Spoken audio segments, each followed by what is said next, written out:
Good morning, campers. This is Crusader Rabbit KBNY 5962 starting our broadcasting day. And today, for your viewer enjoyment, we're going to be bringing you a Russian-made copy of the Minolta-16, the KIEV 30M. And as you can see, size-wise, this is a fairly close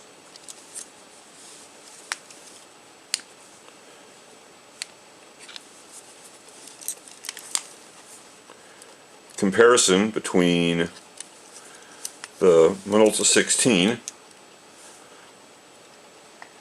in length and width and height. Functionality is basically the same, where you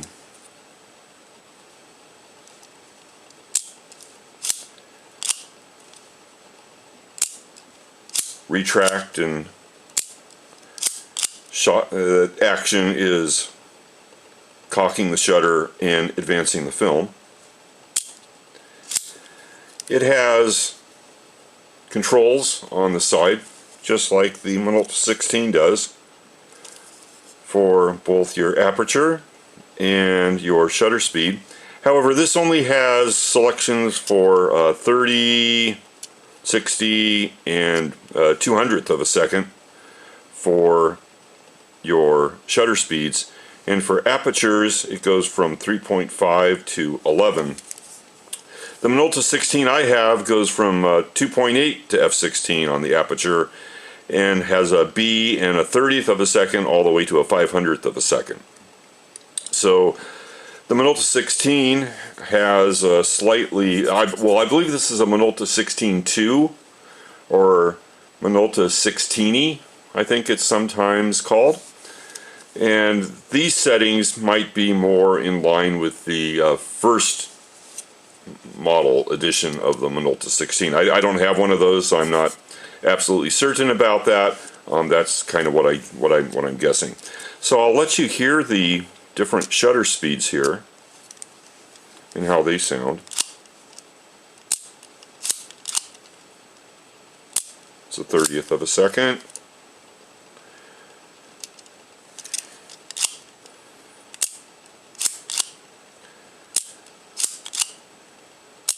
It's a 60th of a second.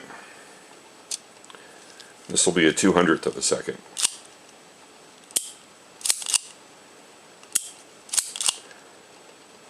Feels very solid. Feels just as solid as the Minolta-16 does in the action of the camera. Some differences that I noticed between this camera and the Minolta-16 is, well, first of all, we've discussed the differences in shutter speed and aperture. Another thing is the Minolta-16 has these replaceable, changeable focus lenses and filter lenses. I currently have a UV lens on this right now. That's the only lens that I own for this. But there's 3 different focusing lenses for different distances, and there are different filter lenses for it also, color filter lenses. Whereas this, I believe, is fixed. I know this doesn't appear to move. Another difference is the Minolta-16 goes up to 20 frames on its counter. This goes up to 25. And one of the things that seemed very nice was the canister. I don't know if this is original to this, but this camera has a little metal spring on the inside take-up reel, which, if I have like a piece of film here, this would allow you to take and put, when you're putting the film on the reel,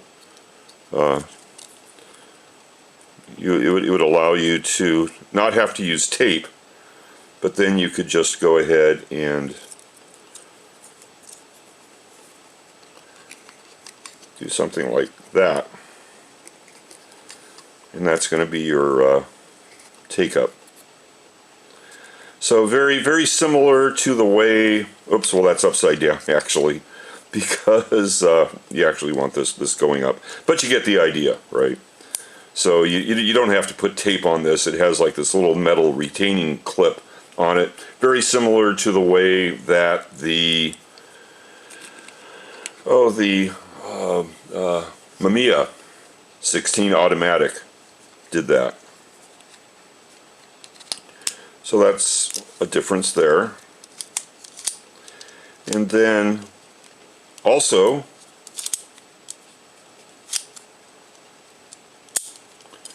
this camera features different from the Minolta-16.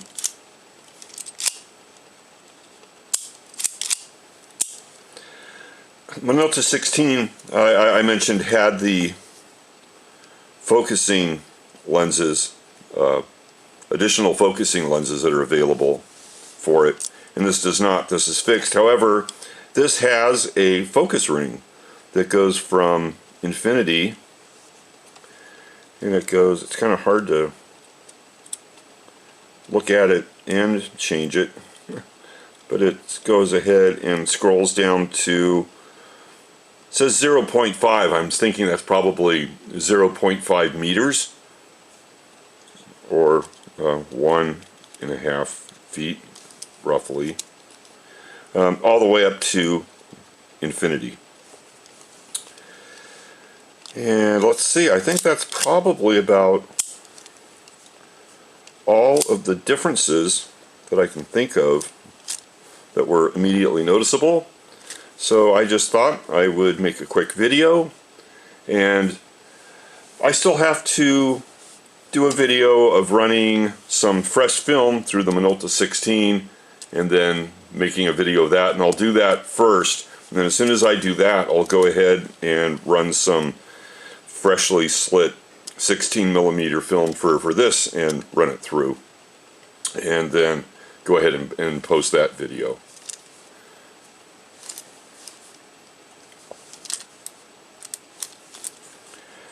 So I think that's going to be the end of this video. I'd like to say thanks for tuning in.